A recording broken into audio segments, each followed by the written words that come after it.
Don Perry produced the music.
Morning, Don. How are you? How are you guys doing? You asked me first. I'm doing good. All right. So how are you guys doing? Great. Good to hear from you. Good to hear you. Good to hear from you guys. I was up all night cramming for this, Yeah, there's going to be a pop quiz at the end, so I hope you, put in the hours. No, it was a pleasure talking with you last time. We had a lot of fun. It seemed to flow pretty well. We had a good time. We covered a lot too. I mean, last time and touched on a lot. We wanted to dive a little deeper into a few things, if there is stuff to dive deeper into. I mean, I know that some of this stuff is a long time ago. You might be like, wow, you might not even have any memories of some of it, so that's fine. Fortunately, a lot of it, it's amazing what you do remember. I don't remember what I had for lunch yesterday, but I remember some things from 1965 starting out. And I don't know if we talked about it. When I started writing the book, I never took a note or had a diary or, in those days you didn't have cell phones, so I didn't have a lot of pictures.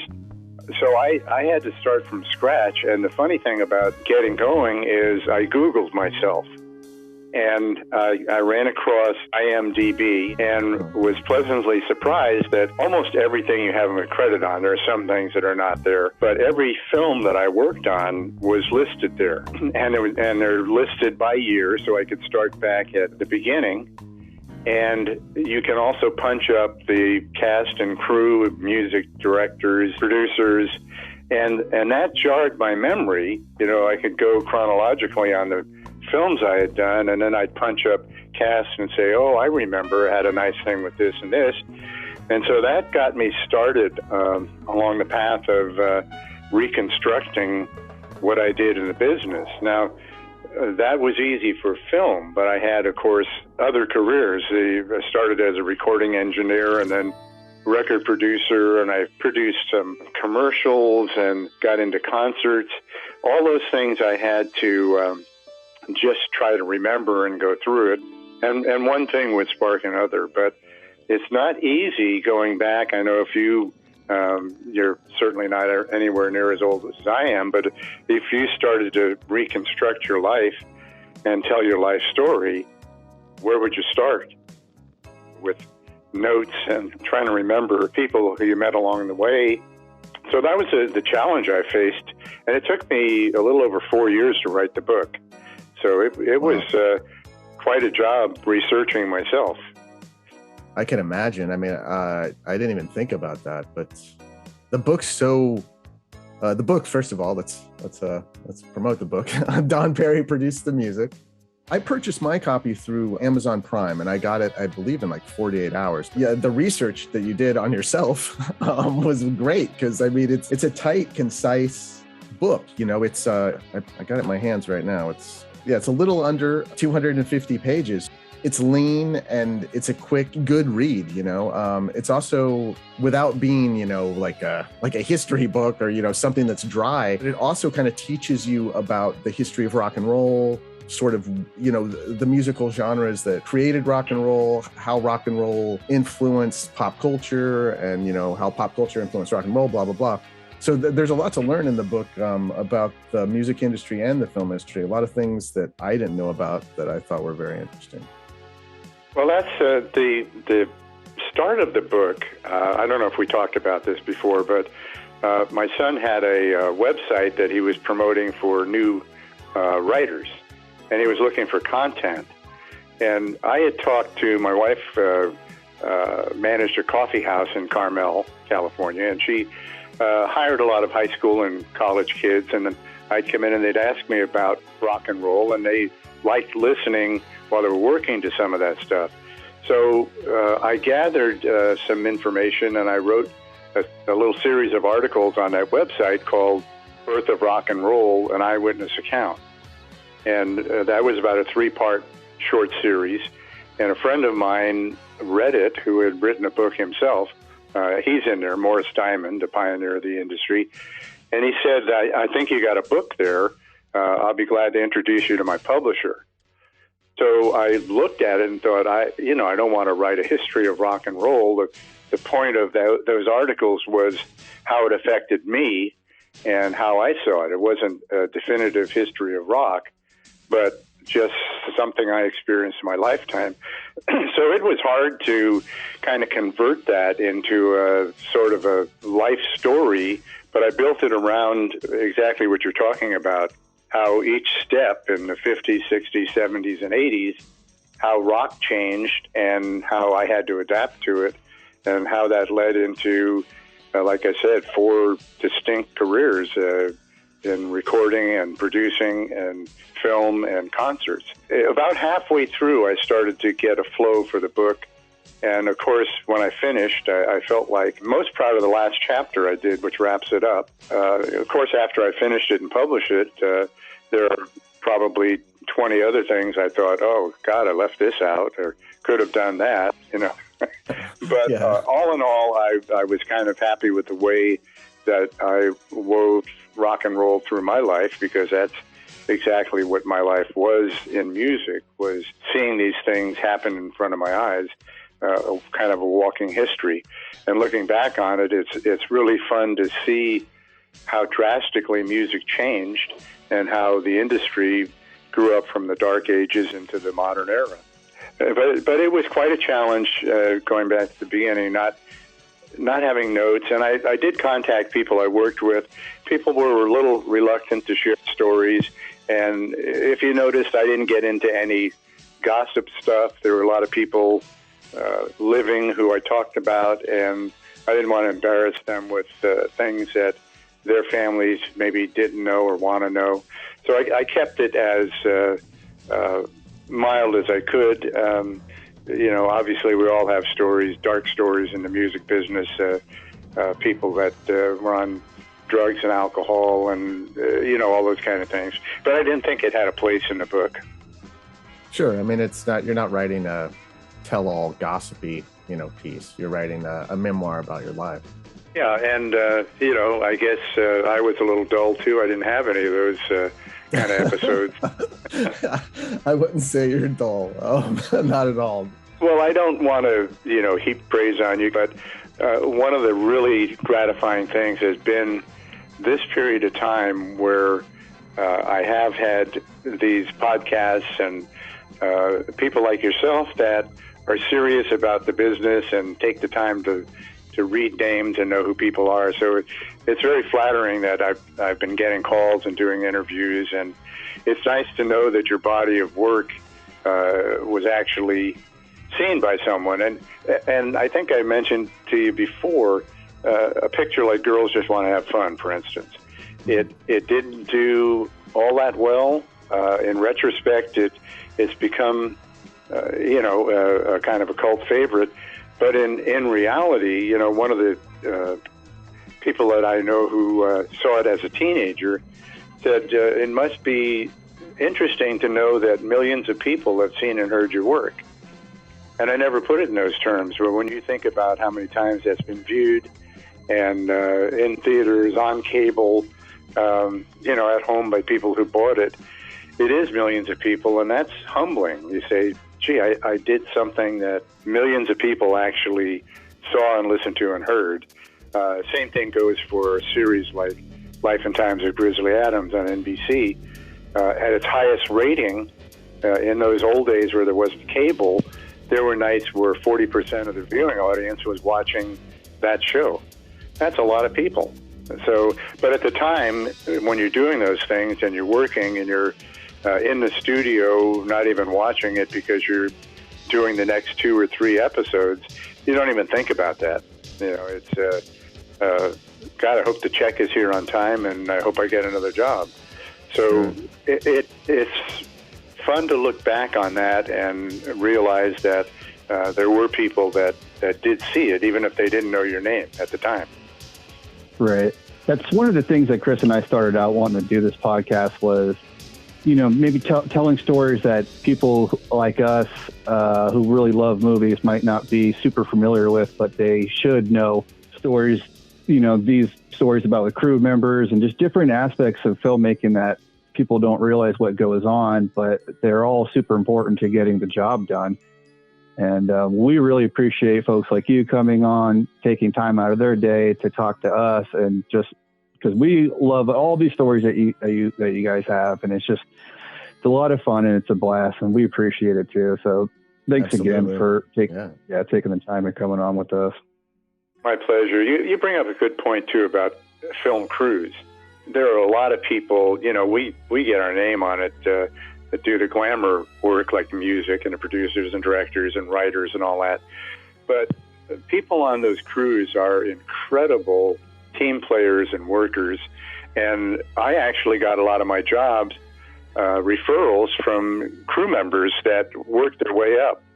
They'd start as an associate producer, and I'd work with them, and later on they'd call, they had moved up to produce something and remembered me from the work I did. So everybody on that crew was important. Everybody on a crew was somebody that might help you in the future.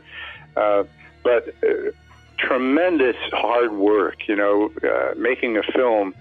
I used to say sometimes on the dubbing stage where everything was done, where you had music and effects and dialogue, but you'd go on a dubbing stage to mix it all together. And films had 10 or 11 reels of film.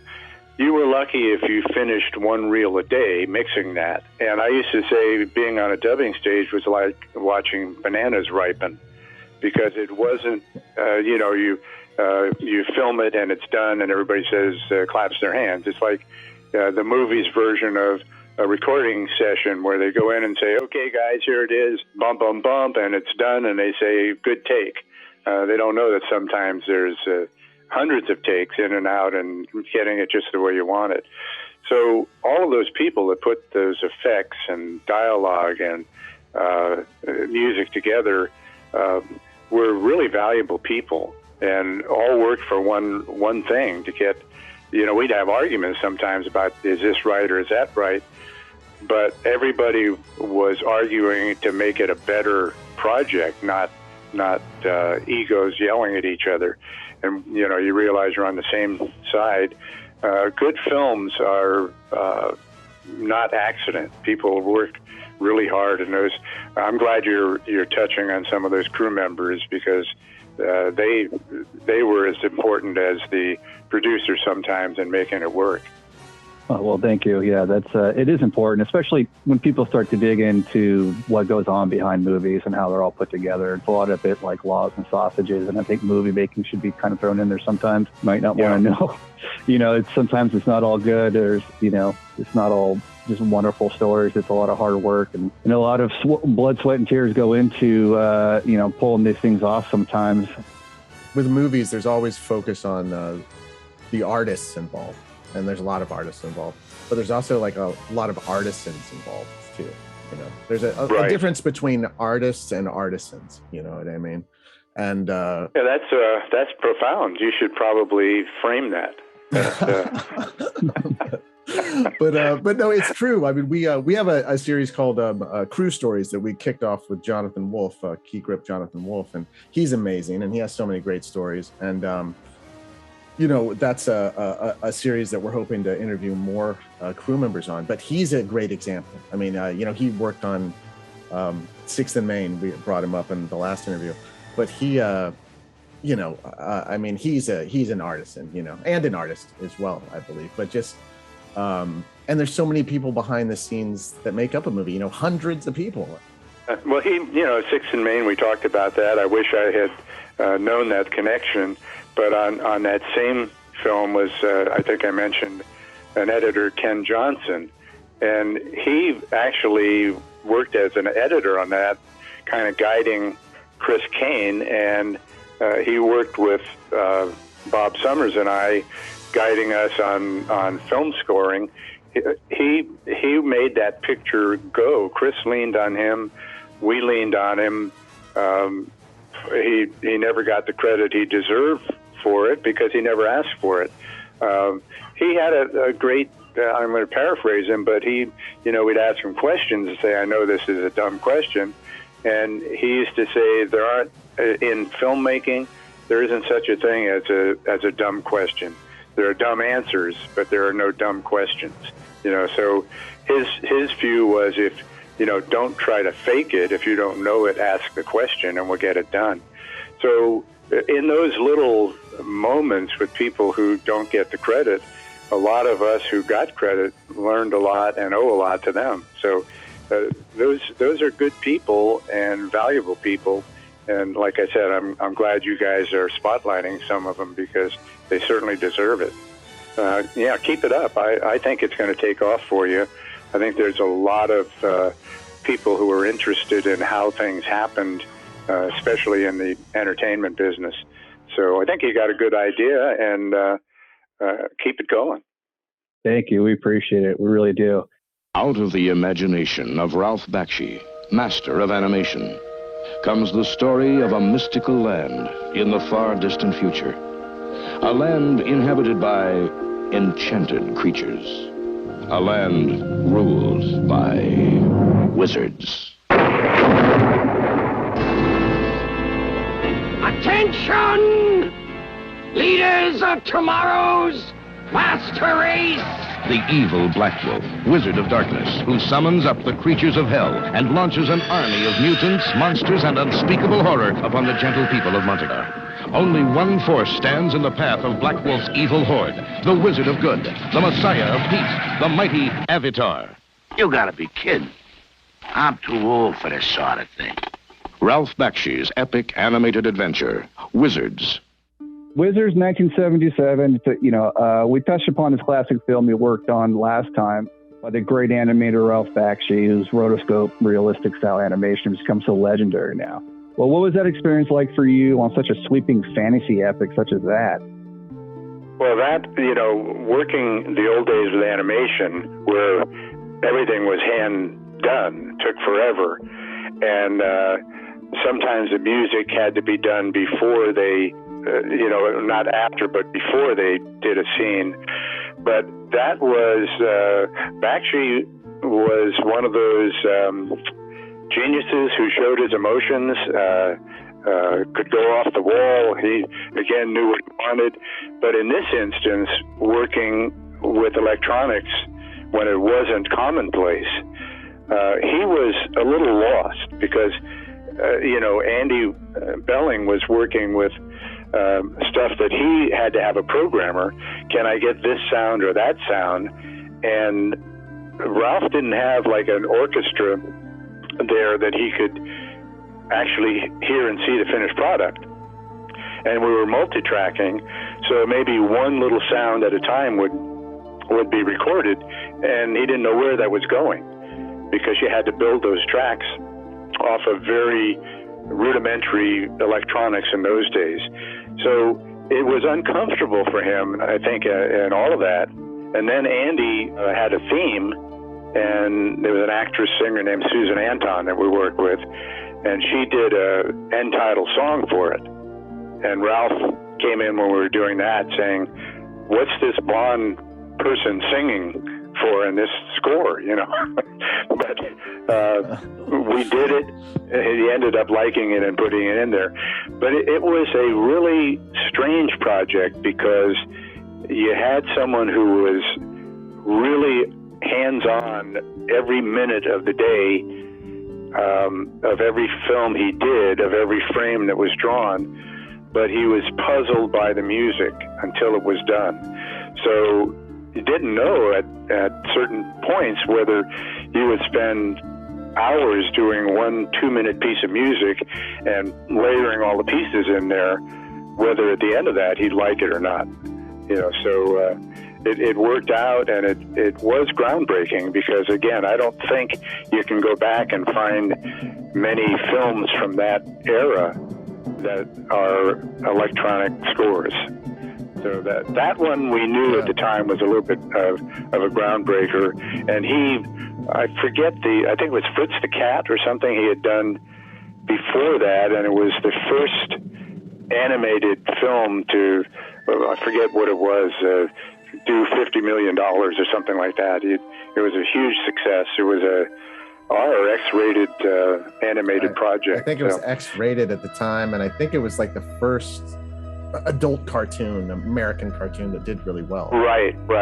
So, we knew going in that we were working with a guy who had broken ground that hadn't been broken before, and he was going to be hands-on and tough to work with.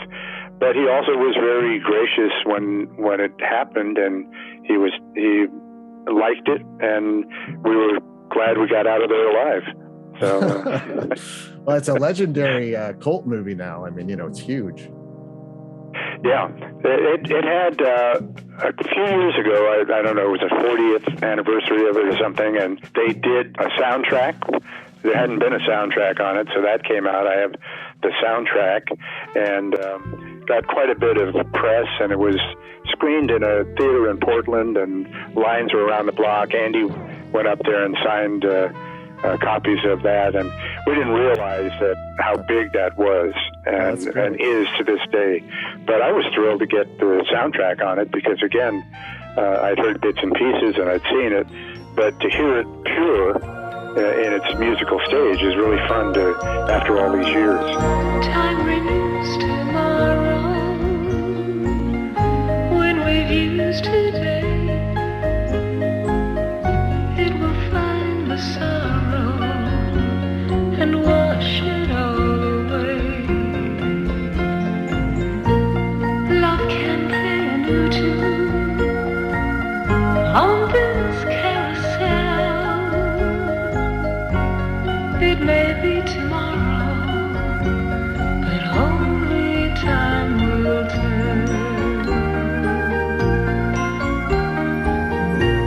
Somewhere in the darkness, there must be a light leading us together through the misty night. And maybe in the new dawn we can break the spell. It may be tomorrow, but only time will tell.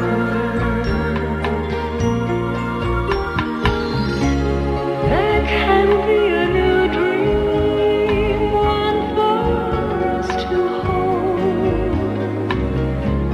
made with peace and hope, and built upon the old. No one has the answer to give away or sell. Tomorrow holds the secret that only time will tell.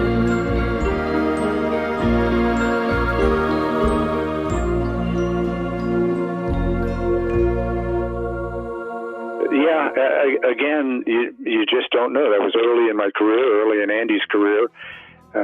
It was a project we were glad to get, and over the next 5-10 years, it just laid there. Nobody knew whether it'd ever be seen again, and all of a sudden this resurgence. again, it's happened to me on a couple of them. Night of the Comet is probably the biggest one in terms of people and fan clubs and websites and all that, and the hits it gets on YouTube with the songs and emails that I get asking me about the score. So you just don't know, but sometimes life surprises you. All I had to do was just wait for the kids like us to get a little bit older to put together YouTube channels and stuff to finally appreciate it.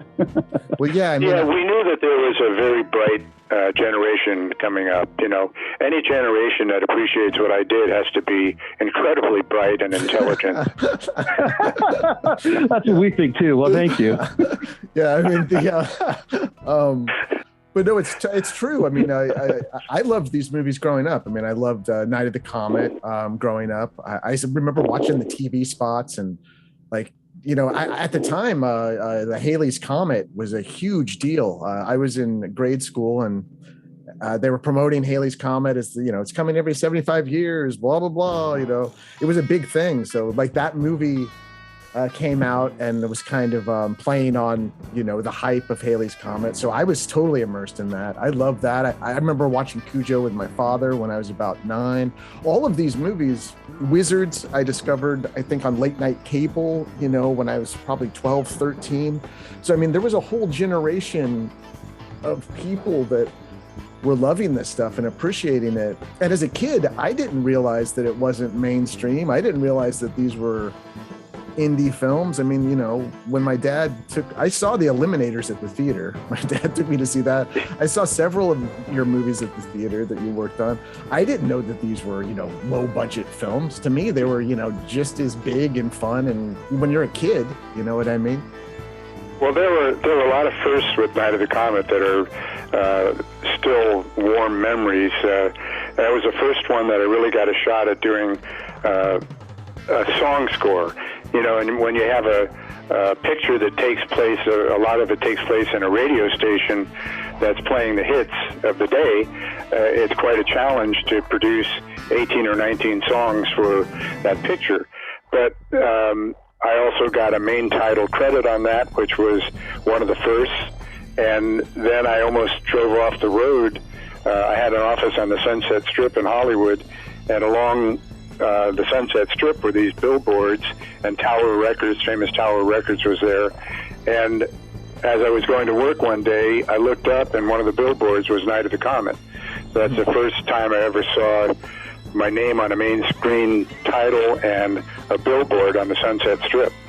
And those were, you know, like you said, it wasn't a mainstream movie with a lot of money, but that was a tremendous experience. And the second one was Girls Just Want to Have Fun. It had the same thing, a billboard above it, and then it had a poster in Tower Records promoting the soundtrack album. And I thought, man, this is ground I've never covered before. So those were, like you said, they maybe not mainstream and not big budget, but boy, they were big career boosts for me, and fun first-time things.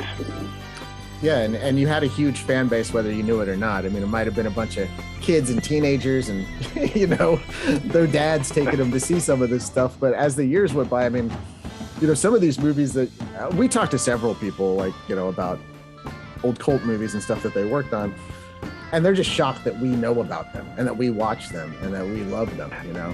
Like John Wolfe, the guy I talked about before, the Key Grip, he was constantly shocked that we knew about these movies. That he was, you know, he was like, "What? You watched that? Like, how do you?" like he wouldn't even, you know, and he didn't even know like we love these Charles Bronson movies he worked on and stuff. He didn't even know the titles of them. You know, I'm like, "Oh yeah, you worked on Assassination," and he was like, "Yeah, if you say so, whatever. It was some Charles Bronson movie."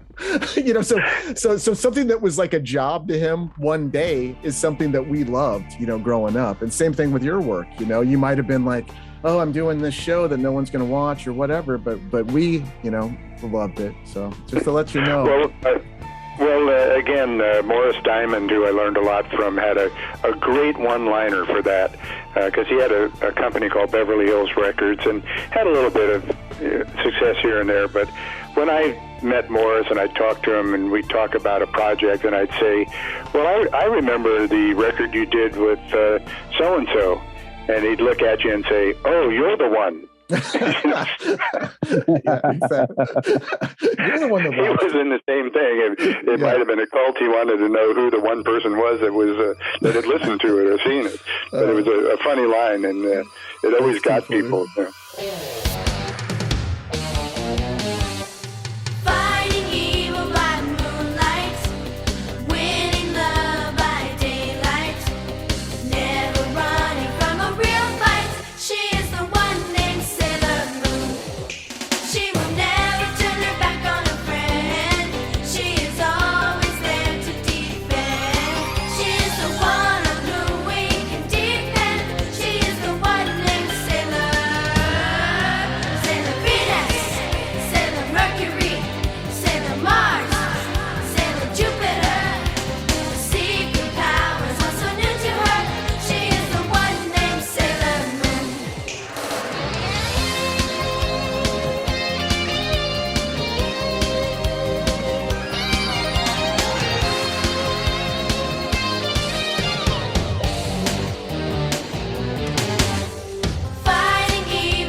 Bob Summers, which you've worked with many times. I don't really know the series that well because it's not really aimed to my demographic, I guess, right. my target audience.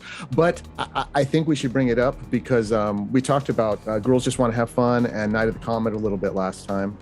You know, those were both really big kind of female empowerment movies for the time, for young women. I'd like to know a little bit about Sailor Moon, because I know that it has a huge fan base of women and young girls love it. My wife loves Sailor Moon. She grew up with it. And, you know, it's very popular. Anime is huge now, too. So I was wondering if you could just tell us a little bit about how you got the Sailor Moon project and what you and Bob Summers did with it. Well, that's an interesting story. That's probably the last major picture I worked on or project I worked on with Bob. But I got a call from a gal named Karen Ullman, who I had worked with. She worked with Hanna-Barbera and Taft Entertainment. They took over Sun Classic that had done Grizzly Adams. So I'd done a lot of work for her, and we had done a couple of syndicated series. And she called me and said, we have this anime project we picked up from Japan. It's a big series there, and we're doing a version for the U.S., but we have to change the music, update the music. I'd never heard of it. At that point, I don't think anybody here had heard of it. But there were like 40 episodes, and there was no way that we could score individually 40 episodes and get it on the air on their time span. So what we did was what I had done with a lot of other series. Again, we were doing Grizzly Adams series. We had to do one a week. The first 6 we did all together. And what happens in a series is there are little 30-second segues. There are, little pieces of the theme that you use over and over again.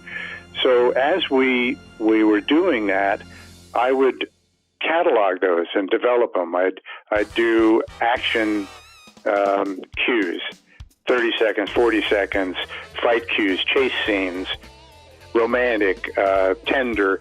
I just categorized them so that I could get to them easily if we had to rely on something out of a library. So we approached Sailor Moon the same way. We looked at the first project. What took the longest was redoing the main theme, and they did a lot of people audition for doing it and actually ended up using the young kids that we had used on some albums that were related to Bob and the composer Spitty Price. They had done the demo. They ended up using that for the theme. But to get to your point, we went in and did a session. We did the theme with a large orchestra, a lot of electronics on that series. So I can't say too much about orchestra. A lot of it was electronic, augmented by some players. But we did the theme happy, sad, chase, tension, just different moods of the theme. And then we did other things based on the first things we had seen, hoping we had enough. We turned them over to the music editor, hoping we had enough for them to find those cues that we labeled and put them under the action. It worked out better than we thought. I think they used parts of that for 120 episodes. But we didn't actually score it to the picture. We did it as a library to fit what we thought would work, and we nailed it, which was, it could have been disastrous if the moods weren't right. So it was quite a challenge to do that like that.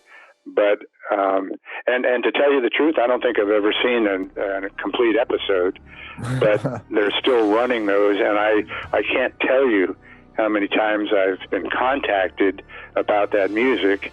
And ironically, Bob found about 20 or 30 minutes of cues that he had, and the fellow's name escapes me. I turned it over to a guy I'd been in touch with over the years, and he was thrilled, and I think that's now on YouTube and getting thousands and thousands of hits on it, on those themes and cues from Sailor Moon. So that one is another cult favorite that we didn't know going in was going to be successful, but because who knew?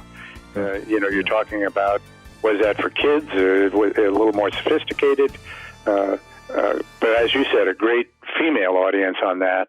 And again, proud of that, because we did that under terrible circumstances, not enough time to really even take one episode and score it to picture, just going with moods. So that was quite a challenge, and it still holds up. And I'm known for Sailor Moon, and who knows how that happened? Just a phone call. That's great. I mean, it's hugely popular, and I think it just gets more and more popular. I mean, there's new versions of it, there's remakes of it, there's all that stuff. But Dustin, if you have any wrap-up questions here, buddy, because I'm a windbag again. I'm talking a lot. So jump in there. Not at all. If I could, I was just curious about a movie I came across exploring your career, which I haven't seen before. 1986, a movie called Jake Speed. It was like a Remo Williams-esque type film where real life Jake Speed comes to life from these pulp novels he inhabits. When no one can stop the terror. When everyone looks the other way. You need someone you can count on. You need a hero. You need Jake Speed. Your sister's kidnapped by an international gang of white slavers. A paperback hero.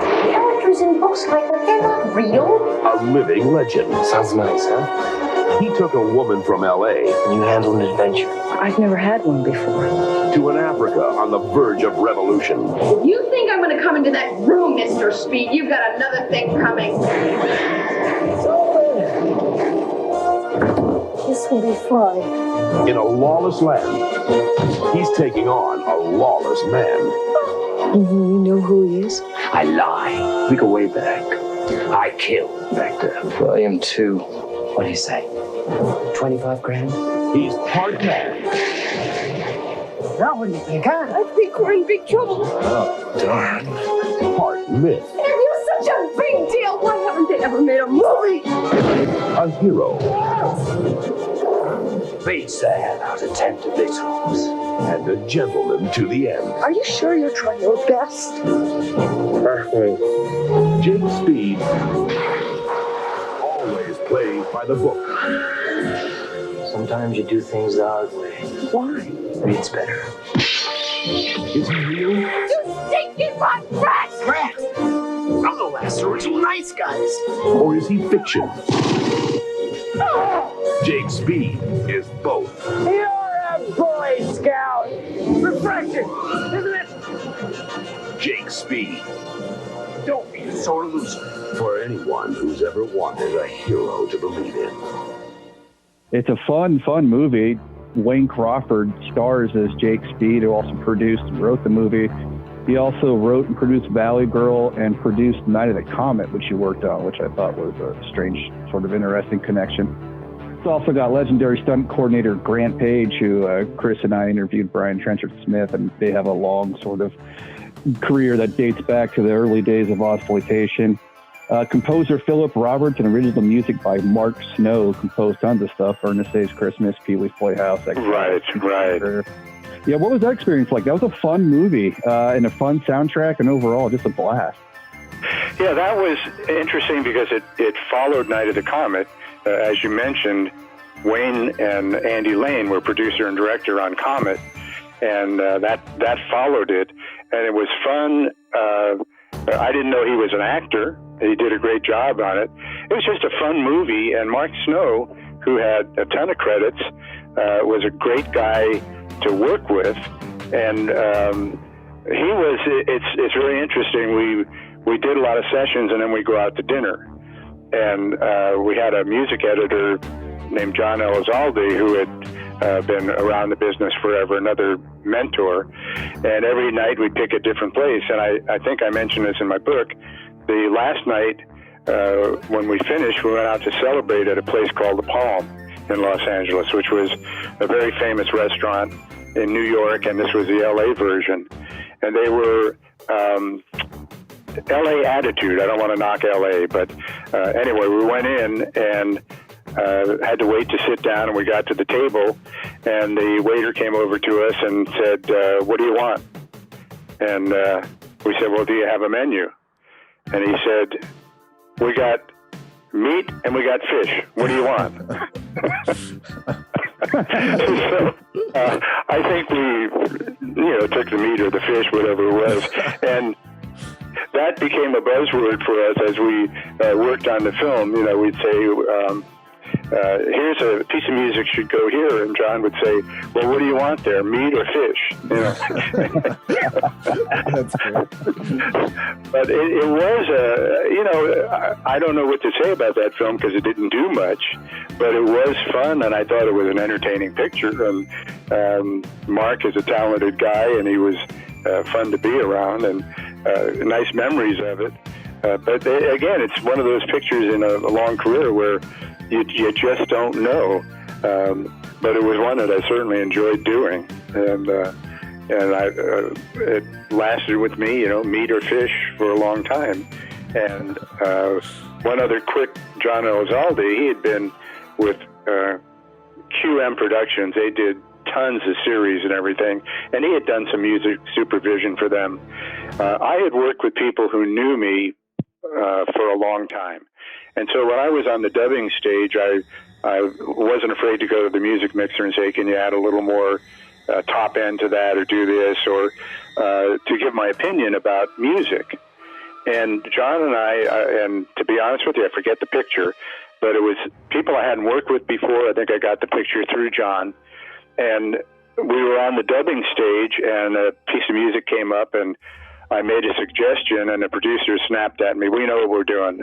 We don't need your help.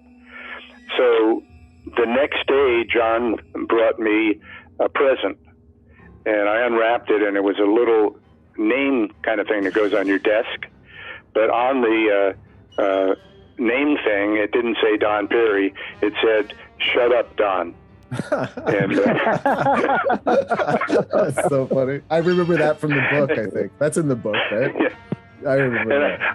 I kept that for years because it was, a good lesson of when you're working with people you don't know. Wait to get the cue from them on whether they want input or they don't. But John was a tremendous guy, and again, fun to work with. He and Ken Johnson were two music editors I worked with forever, and the thing about them I loved was not only that they were the best in the business, but they were just funny people. They loved what they were doing, but they could see the humor on things. So, but that Jake Speed story, that's what came out of it most, is meat or fish. What do you want? So remember that. Life is simple sometimes. You only have one or two choices. Make it and move on. Right, exactly. What do you feel like, meat or fish? Come on. I love that. I'm going to use that too from now on. And if you're Catholic and it's Friday, the answer becomes a lot easier. Yeah, now it's complicated if you're a vegetarian too. Yeah, very complicated. Exactly. Very complicated. Right, yeah. Or even if you're a pescatarian. Yeah, there you go. So, my wife is pescatarian, by the way. It doesn't mean anything, but it's just interesting you brought that up. I thought pescatarian was a religion, Right, yeah, I thought the priest didn't get married. I thought that was the only difference. No, it's Episcopalian. Wait, what? Yeah. You guys are getting silly now. Too much coffee at this point.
Don Perry produced the music.